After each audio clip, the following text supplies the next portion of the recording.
ত্রয়োদশ জাতীয় সংসদ নির্বাচনে দেশের অন্যতম গুরুত্বপূর্ণ আসন বগুড়া-৪। কৃষি নির্ভর এ আসনটিতে বরাবরই ছিল বিএনপির শক্তিশালী বলয়। তবে এবার ভোটের মাঠে তাদের সবচেয়ে বড় প্রতিদ্বন্দ্বী জামায়াত।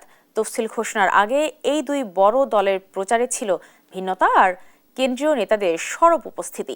ভোটের মাঠে এনসিপি সহ অন্যান্য রাজনৈতিক দলের তৎপরতা কম থাকলেও আসনটিতে এবার হাড্ডাহাড্ডি লড়াইয়ের আভাস। সঞ্জু রায়ের প্রতিবেদন। বগুড়ার সংসদীয় ৭টি আসনের মধ্যে কাহালু ও নন্দীগ্রাম উপজেলা নিয়ে বগুড়া-৪ নির্বাচনী এলাকা। আসনে মোট ভোটার ৩,৫৯,৪৭৩ জন। কৃষির বিকাশ, বেকার সমস্যা নিরসন, অবকাঠামোগত উন্নয়ন সহ গুরুত্বপূর্ণ সমস্যাগুলোকে প্রাধান্য দিয়ে সামগ্রিক উন্নয়নে কাজ করবেন এমন প্রার্থীকে এবার এলাকার দায়িত্ব দিতে চান সাধারণ ভোটাররা। ৪০ বছর ধরে অসংখ্য খুশির মিছিলে ছিল আইডিয়ালসে, থাকবে আগামীতেও।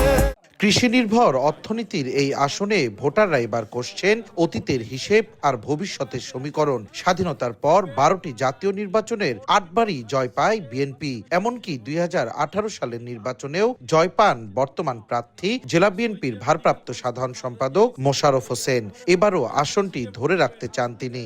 এদিকে এই আসনে এবার বিএনপির প্রধান প্রতিদ্বন্দ্বী জামাত। পরিসংখ্যান বলছে বগুড়া-৪ আসনের কাহালু উপজেলায় ১৯৯১, ২০০৯ ও ২০১৪ সালের নির্বাচনে টানা ২বার সহ মোট ৩বার উপজেলা চেয়ারম্যান হন জামাতের প্রার্থীরা। এছাড়াও ২০১৪ সালে নন্দীগ্রাম উপজেলা নির্বাচনেও জয় পায় জামাত। প্রতিদ্বন্দ্বিতাপূর্ণ নির্বাচনে জয় পেতে আত্মবিশ্বাসী এই তরুণ প্রার্থীও।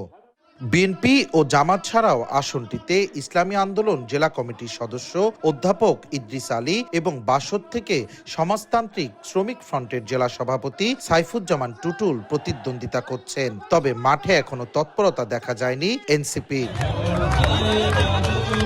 সঞ্জু রায়, দেশ টিভি, বগুড়া।